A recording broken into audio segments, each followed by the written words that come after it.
first Africans were traded at, brought in North America, walked the slave trail, and traded to the deeper south. As you see on the sign right here, it says the mechanics of slavery. You see the slave ships. This is for all the people who say that the slave trail didn't exist. It didn't happen. Well, here you have it. The evidence right here. Between the periods of 1830 to 1860, this is where the most Africans were traded at. This is where they was brought to. This is where they was brought into the inner cities of Richmond.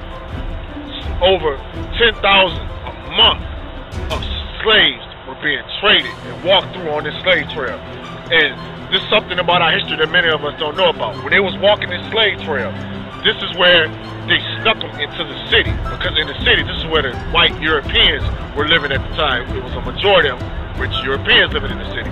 So they snuck the slaves on this trail into the city because they didn't want the people in the city to, smell them, because they had a horrific smell from being defecating on each other, throwing up on each other on the ships.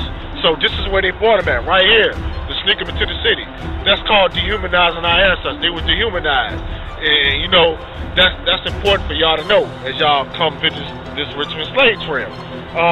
Also, this is where one of the slave owners, who was known for something like 6,000 kids per year on this slave trail. They walked the slave trail right here.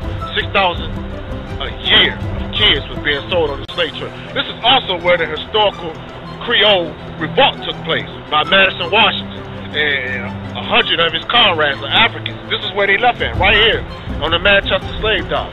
This is where they took over the boats, and when they took over the boat, and when they had the mutiny, this is where they took the ship and then went to the Bahamas.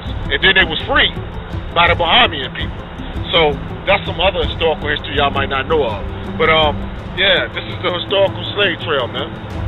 Follow me, man. Let's walk this slave trail. Let's see, can you learn something?